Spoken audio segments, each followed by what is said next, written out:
of business is approval of the report from the April 27, 2021 Zoning Board of Appeals meeting. Mr. Chairman, I'll move that those minutes be approved as presented and published. Mr. Chairman, I'll second. We have a motion and a second. All in favor, say aye. Aye. Aye. I'm sorry, I did not see who made the motion. Mike. Okay. And who was the second? Bruce. All right, thank you.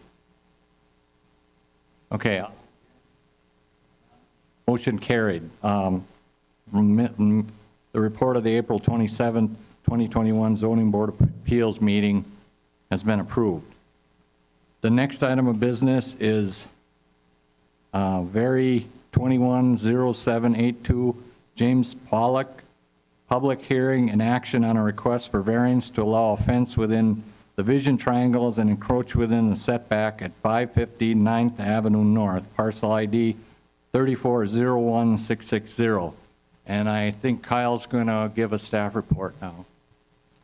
Thank you. So I've outlined the request in the staff report. I'll go over it quickly. Again, we have a request for a variance to construct a fence within the vision triangle, both at the intersection of a property as well as the vision triangle required for driveways. It's important to note that this request has been made after the fact, so the fence does currently exist on the property. With regards to the standards of review, I think the first standard, which is number one, you could be arguable that there is a unique property characteristics just given the size of the lot in comparison to the surrounding properties, residential properties, as well as the lot width, the depth, and the placement of the home on the property. I think it is a very small substandard lot, and certainly having a substandard lot does limit the ability to build out a property. However, with that being said, there would be other locations to install a fence on the property, so it's not necessarily depriving them entirely of their ability to install a fence. Moving on to number two, we have found that that is not met, that there is not an unnecessary hardship, that any hardship claimed is likely self-created, again, given the fence does exist and they can construct a fence on the property meeting the vision triangle requirements. The last one, number three, as to whether or not the variance is impactful, I think this one again could also be based on the eye of the beholder or subject to interpretation. I think there are times where, especially if a pedestrian is using the right-of-way, the sidewalk, that it could create a vision obstruction, and then it becomes a safety concern for that pedestrian that may be also interacting with vehicles in the right-of-way. Henceforth, it could be detrimental to the surrounding neighborhood. From a vehicle standpoint, when you do approach that stop sign, I will say that it doesn't necessarily maybe impede as much with regards to vehicles using the right-of-way, but certainly I think the primary concern is of pedestrians utilizing the sidewalk that could again create a concern. For a variance to be met, essentially if you don't meet one of the requirements, then it's not grounds to grant the variance. So with that being said, staff have recommended to deny the variance request based on the three criteria outlined in the staff report. Okay, I guess we'll open the public hearing, and we'll take discussion for the variance. So if anybody would like to speak for the variance, please state your name.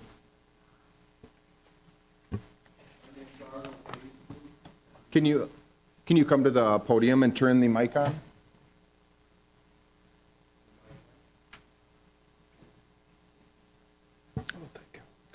Okay, and I am Jim's next door neighbor, and I think it adds to the neighborhood, the picket fence. I don't think it's overly tall, and I don't think it obstructs anything. So that's my opinion. I like it, the fence, and so anyway, that's my opinion. Can you state your name and address for the record? Arnold Hazley, 831 Fremont Street. Thank you. Is there anybody else who would like to speak in favor of this request? Yes, come to the podium.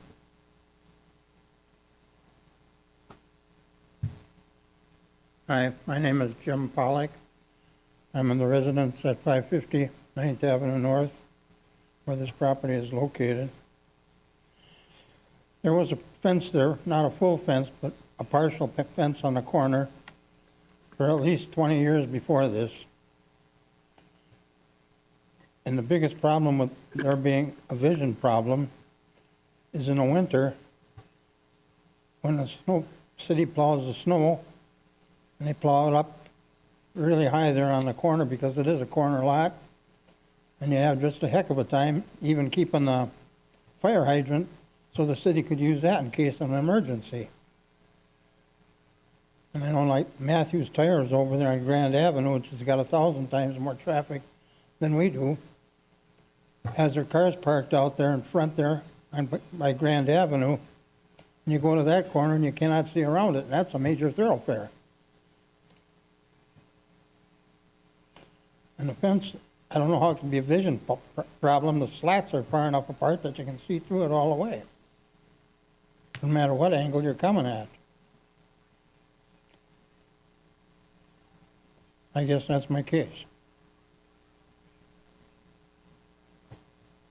Okay, for the third time, is there anybody here, have anybody else here that would like to speak for this request?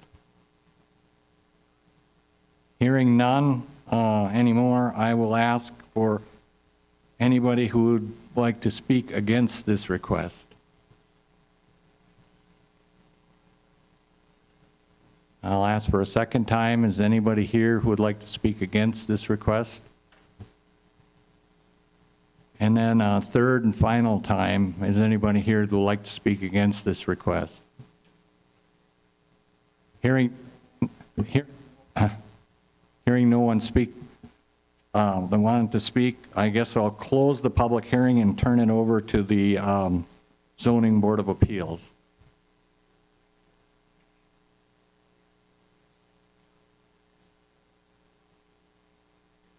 I guess I'd speak if nobody else. I did work for the city at one time I was a traffic and design engineer, and vision triangles is very important to protect the motoring public and pedestrians.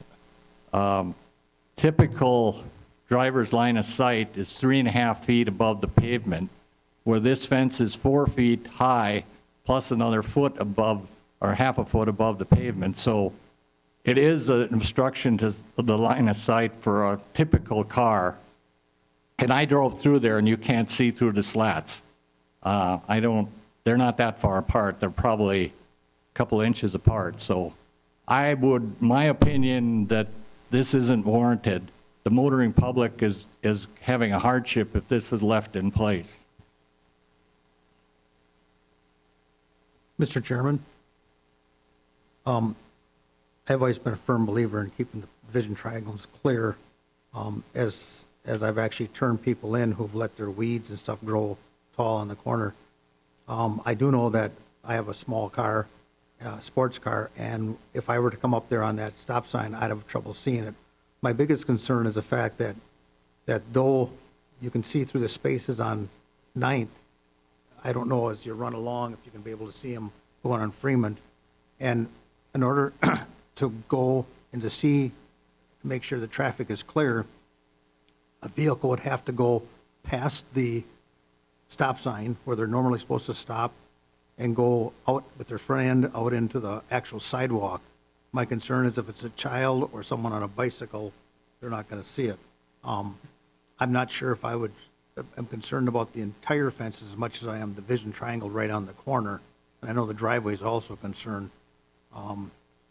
Nothing else, I'd like to see the vision triangle on the corner of 9th and Fremont be triangled so it's not in the vision triangle. that don't solve all the problems with that fence, but at least it would make it safer for pedestrians and bicyclists or anybody on that corner. I'm not sure about the driveway right away, vision triangle. That's, I'd like to hear the other members speak on that.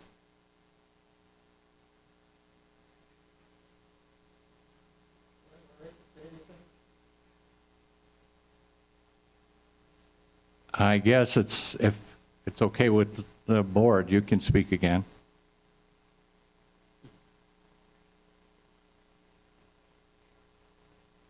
There are very few vehicles that go down 9th Avenue. I've been sitting out there all summer long and just about every summer. And half the people that come up to the stop sign never even stop, they just roll through. And as far as kids on bicycles, it's a rarity. There isn't that many kids in the neighborhood. Thank you.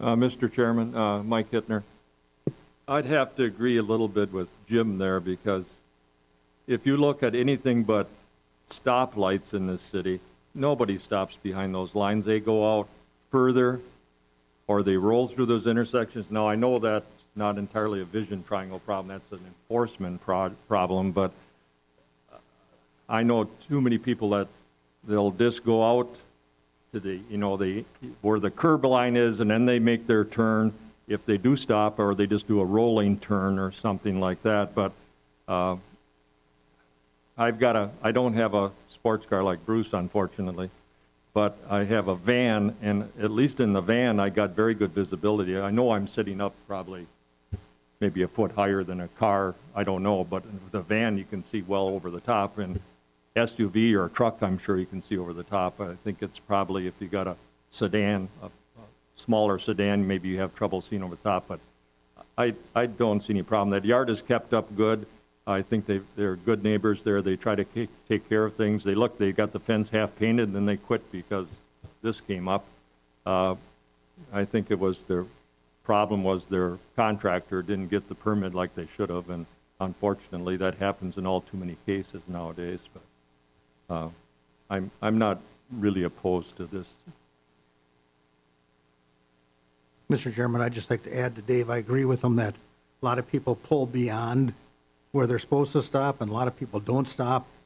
My only concern is that tells me that's even more of a reason to have more vision triangle clear because of the way people drive in this community. I do agree with you that it's aesthetically, it's beautiful. I like to see people keep up their property.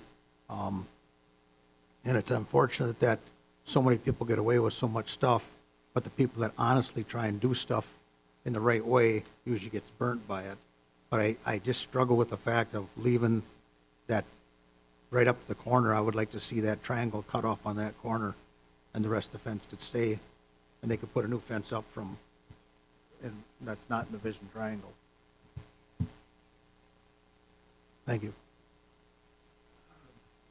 Mr. Chairman, just briefly, I guess I'd like to get away from common sense here and talk more about the technicalities of this. I see that included in the package was an app for a permit, correct? Yeah, maybe Kyle, you could address that. Yeah, their original application was. And when was included. that application made? When was it received or ready? Well, it has a date on it. When was it received? I'd have to check the date.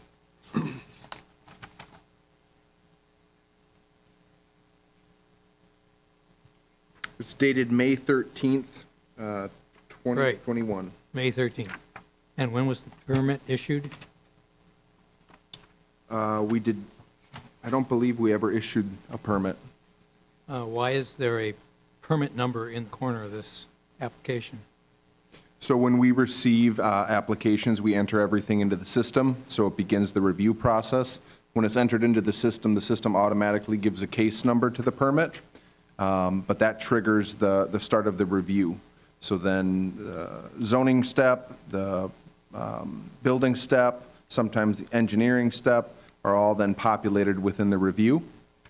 And typically, if there's an issue in one of those steps, there'll be a pause on the permit before issuance.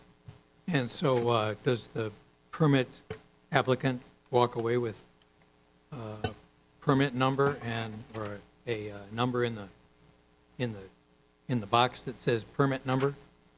No, the permit number is just for office use only. So when they submit the hard copy to us, we enter in the for office use only section at the top of that permit application, which is page 28 of 30.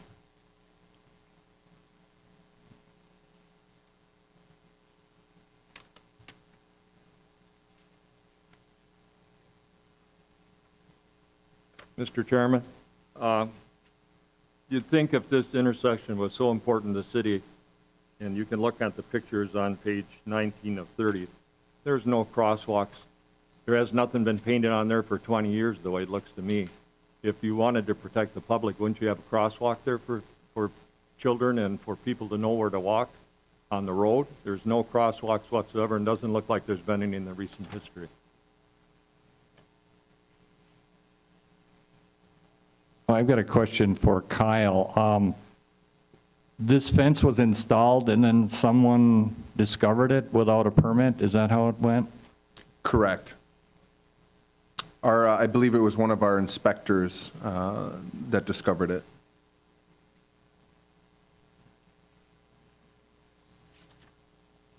Go ahead, you can speak again. When the contractor was installing that, the neighbors called the police on him because they thought it encroached on a property line, which it didn't. So there should have been a police report on that. And the officer knew about the permit.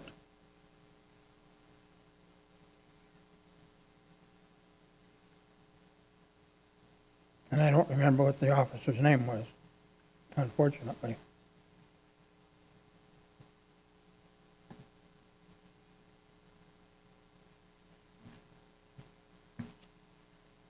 I would not have access to the police department records system, so I could not provide any further feedback in that regard. But it's been established that the fence was put in prior to any permitting. Yes. Well, the police were there and they were satisfied that there was a permit.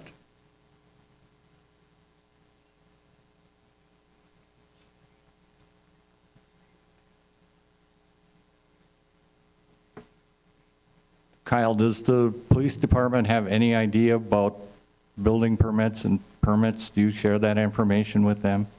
I We do know the not- officer asked Mr. Cassiani if he had a permit, and he said, yes, I do. Do you want me to go get it?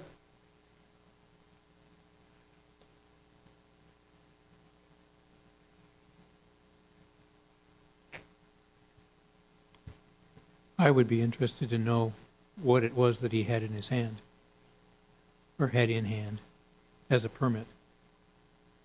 I'm sorry? If he was willing to go get something, he must have had something. I would be interested to know what that was. He said it was a building permit.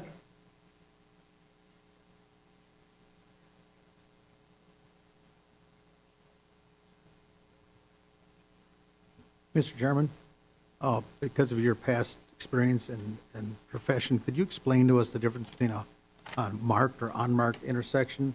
And if I was say I was walking across that and someone hit me while I was crossing that corner, is that still not considered a crosswalk just because it's marked or non-marked? That's correct. What my understanding of state law is even though it isn't marked, it is a crosswalk, considered a crosswalk. So if you're hit, if a car hit you, he'd be hitting you in the crosswalk. When I work for the city, we just don't have the time to paint every crosswalk. We usually do it around schools and downtown areas. Well, there's a school a block away from less than a block away from where I live. And there's seldom, if ever, I see a kid walking to or from school. Because there's a bus stop up on 8th Avenue, I believe, and they stand on that corner waiting for the bus.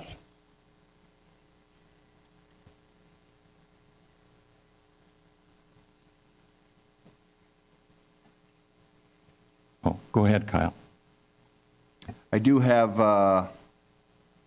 to correct myself. So a permit was issued about a month after the application was received on June 10th. After that, I know it looks like there's notes in the system that indicate our building inspector made contact with the contractor and informed them of the vision clearance areas. I believe Cassiani informed us, which was the contractor, that they would correct the issue, and we issued the permit with the condition stating that no fence or wall greater than 2.5 feet above the street grade shall be placed within the vision area. Again, that is a condition of the permit that was issued about a month after receiving the application. So again, the permit was issued June 10th, 2021, with that condition placed upon the permit, that there be no fence installed within the vision triangle. So then the contractor went back on his word. He said he was going to correct the problem, and then they came in for the variance when he didn't do it? So I did not have direct communication with the contractor. It would have been one of our building inspectors, Josh Voles, who's actually joining us now, who can speak to whether or not communication occurred and at what time the communication occurred with regards to the permit. Josh, can you speak to the conversation you had with the contractor? Sure. Maybe when the permit was brought to your attention and then the conversation you had with the contractor? The contractor came in our office to get the permit. Typically, they ask to pay for the permit, and the permit is not issued at that time, as there's a zoning review required. He paid for the permit, left. I got a call. I'd have to look at my records, but I would say approximately 3-4 days later, asking to come verify that he was the proper setback from the sidewalk. I stopped out there at that time, and he didn't have his permit at that time. It was still under review, and that's when it was brought to everyone's attention that there was an issue with the vision triangle. Was the fence installed at that point? Yes, the fence was, I'd say, 90% complete at that point.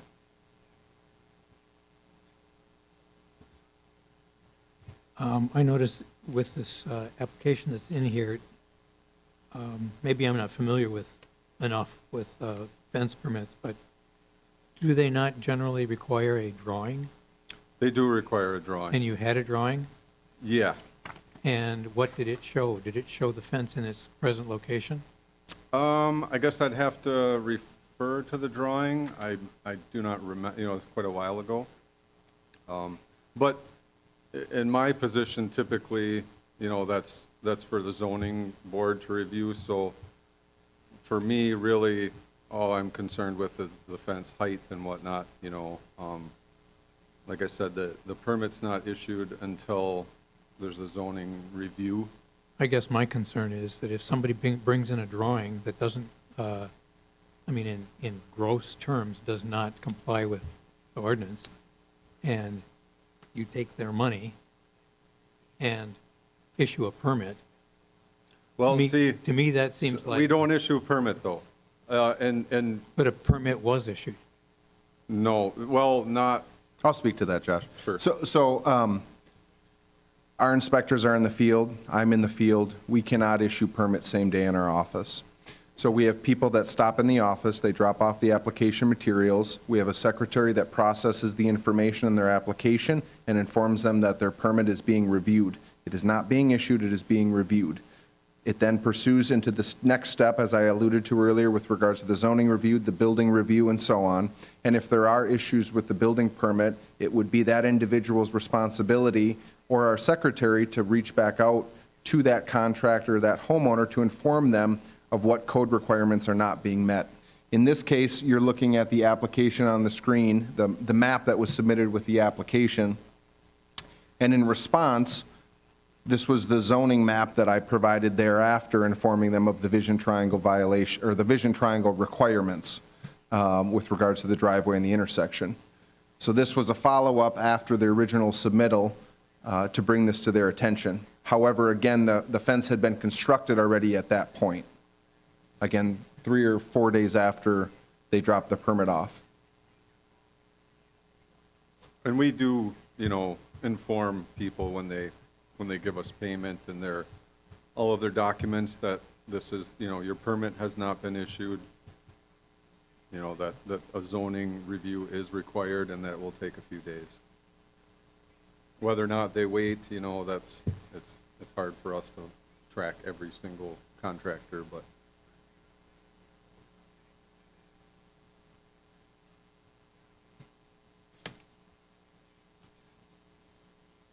I guess if there isn't any other discussion, I'd be looking for a motion on this request.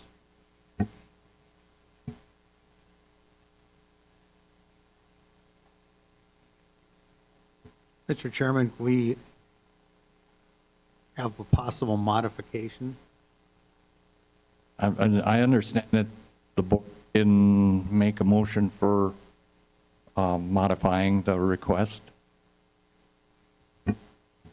Yeah, you can essentially approve, if you wanted to approve the driveway vision triangle and not the intersection one, you could clarify what variance or portion of the variance you'd like, or add conditions necessary to it. That would be my only concern. As far as the driveway, I realize that's against code. However, it appears the people that are living there right now are very concerned and safety people. They keep their yard up nice. They know when they back up there that the fence is there, so they'll be careful. It's not like they have general public using the driveway. But I still have a concern about the one on Fremont and 9th. Myself, what I'd like to see and make a motion is that the existing fence can stay except for the area on Fremont and 9th, be modified to basically dog ear the corner with the fence. So then we're not dealing with the stop sign issue and on the corner.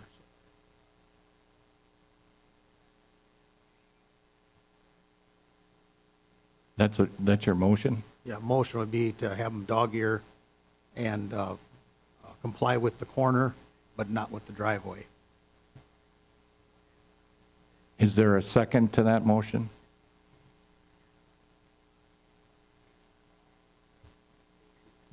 I hesitate because the motion itself is not, to me, very clear. The vision triangle is essentially a dog ear. It has dimensions to it.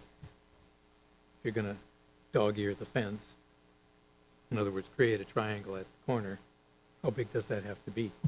And for the ordinance, it needs to be 20 feet by 20 feet. Is that in your motion, the 20-foot by 20-foot vision triangle? What's on the drawing? Is that 20 feet, 20 feet? Yep. Then that's what I require.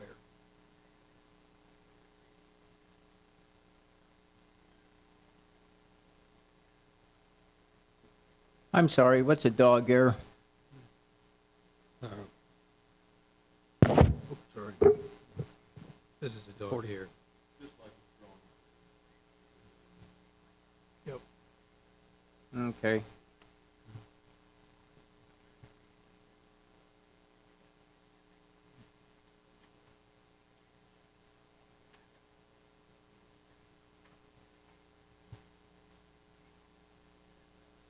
Is there a second? Did you second it? No. I'll second it. Okay. We have a motion and a second to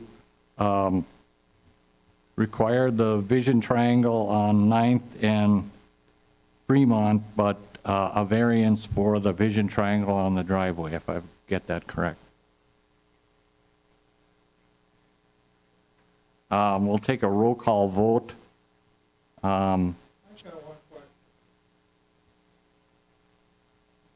Back that up 20 feet on 9th Avenue, back it up 20 feet on Fremont.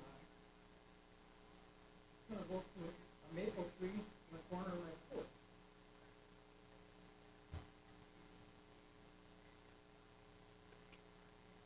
porch. Mr. Chairman, I think the proportions don't look right on the map. 20 feet, if that lot is 52 feet wide, that 20 feet looks like it's about 8 or 10 feet. Right. I think the based on proportions are out of I'm sync. looking at based on the map, so. As indicated, the map is not to scale. This is to relay this to the property owner and the contractor. I guess as long as that map up that I'm viewing up on the TV screen right now is not accurate, then I will withdraw my motion. The second withdraw your motion too? I didn't second it. Oh, Lee. Oh, Lee. Yes.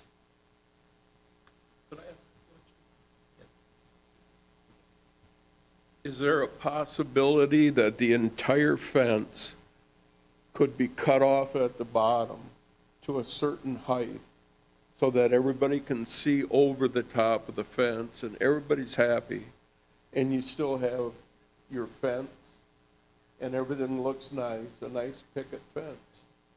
What would be wrong with that? If Kyle, you want to address that? So the code, as indicated on the screen and in the staff report, allows objects, fences at a height of 2.5 feet in the vision triangle. We have one that's at 4 feet, so he has a few options. He can, to meet the code requirements, he can maintain a 4-foot-high fence outside of the vision triangle, measured 20 by 20 on the intersection, or he can drop the fence down from 4 feet to 2.5 feet, and he would be permitted to have it within the vision triangle. And so those are essentially the two options that he would have to comply. The third option is to pursue a variance and be granted a variance, which is why he's before you today, as I believe he's chosen not to comply with the two options, and he's requesting the variance, essentially. Jim, would you consider that Arnie's suggestion or not? Just in the vision triangle area where the fence would be dropped to 2.5 feet, the rest could be 4 feet. My dog would jump over that fence and be gone like a tree. That new big one you got, right? Yeah, yeah,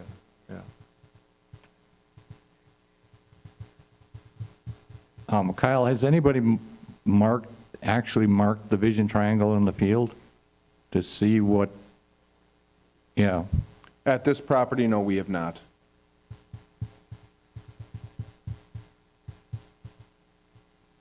Mr. Chairman, for clarification, do we have some kind of a drawing that would show us proportionally where that 20-foot would lie on both Fremont and 9th Avenue?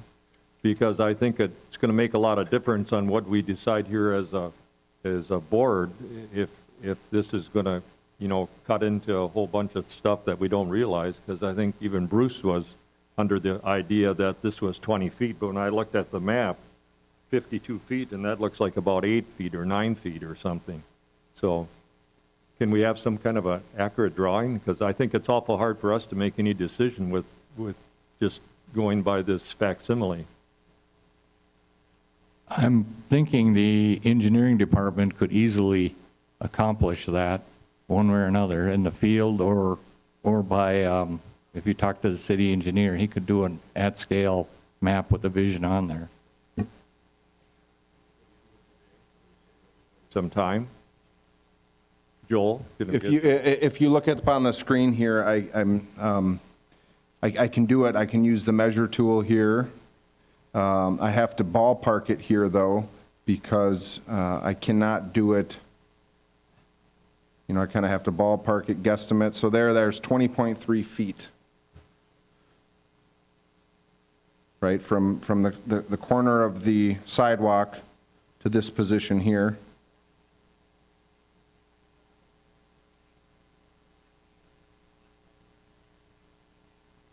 And there's 20.3 feet going the opposite direction. Again, this is GIS. This is not an in-the-field measurement. It is not accurate. You'd have to go in the field to confirm where the vision triangle lies. But essentially, then you connect the corners here, and that is the approximate location of where the vision triangle would be required.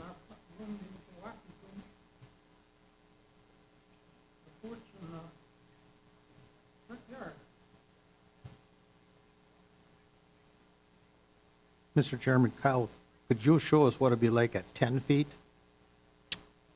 Well, essentially, you know, half that length. So, you know, probably here to here. Mr. Pollock, if it was set back only 10 feet, Would it miss your tree?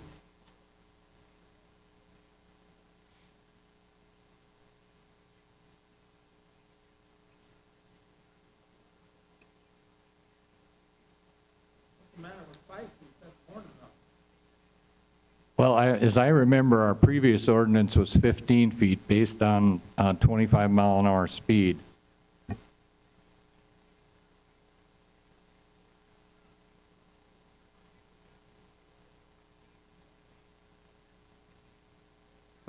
Mr. Chairman, is that 25 mile an hour speed basis where there's no stop sign or something? Well, it's a generality that if a person is sitting on the stop sign, they have to see far enough down to see a car coming at 25 miles an hour so they don't enter the intersection and cause a collision.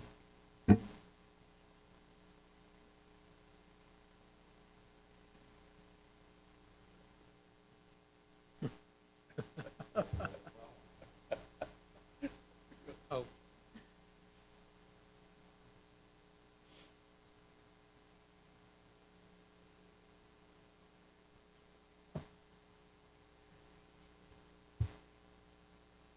are we missing any options here? For instance, if the fence remained as it is, 2.5 feet high, and a different type of fence were installed above that to create the sort of barrier to canine barrier. I'd have to direct that to Kyle. Is there any fence allowed in the vision triangle?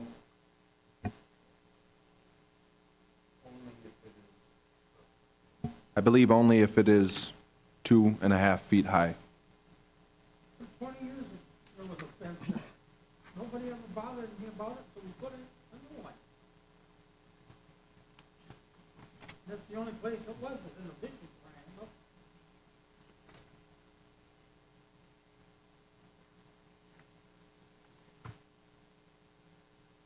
It makes absolutely no sense at all.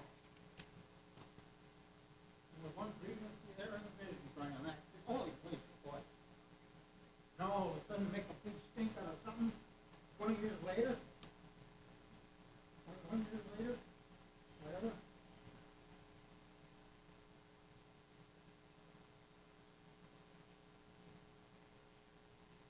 Nothing happened there for 21 years.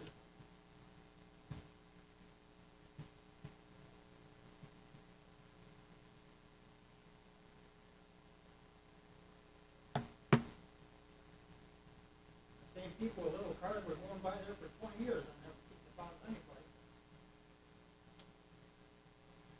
So what people would do there?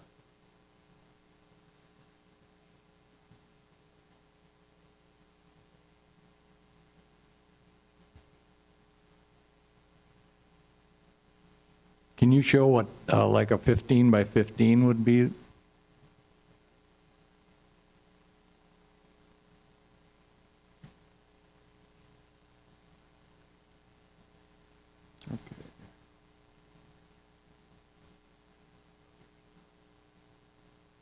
Bear with me here, sometimes. Okay.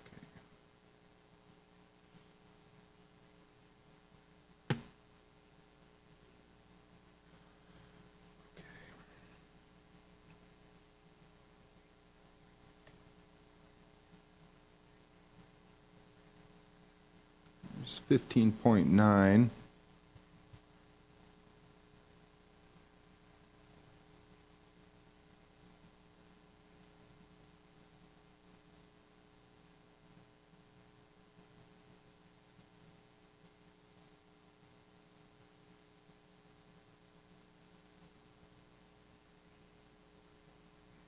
Approximately there. I'm about 1 foot over, so if you're in, the inside of the line here. Mr. Chairman, that would interfere with his tree, from what I can see.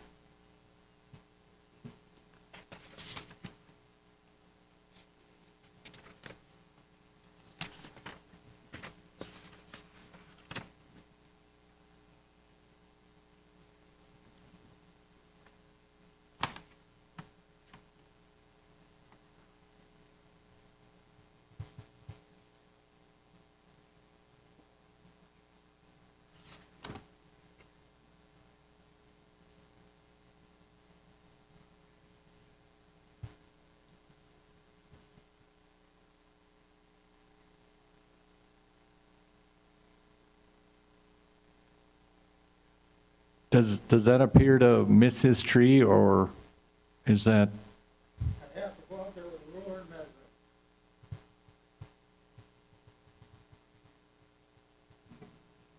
It's hard to tell. It almost looks like the base is back here.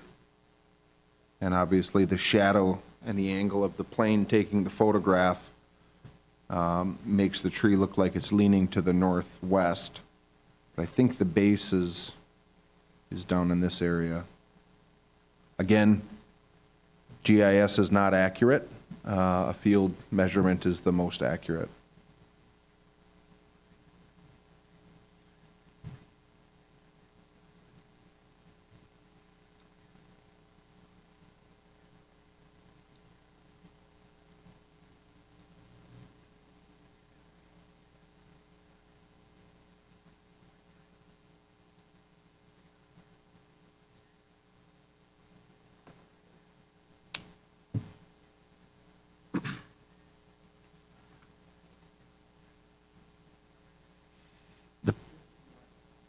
The 15 by 15, I guess looking, because the angle on the aerial photo, I think would miss the tree.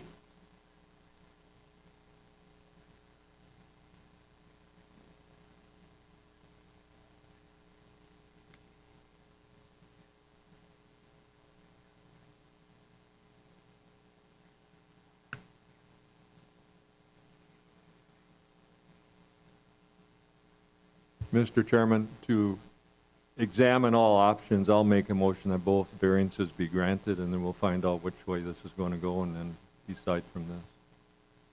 Okay, we have a motion to grant the variances. Is there a second? I'll second. Okay, we have a motion and a second to grant the variances. I'll do a roll call vote on this. Okay, Jerry Feith, Aye. Lee Gussick, Bruce King, Aye. Mike Hittner, Aye. and myself, I vote against it. So I guess the motion carried 4-1 to grant the variance.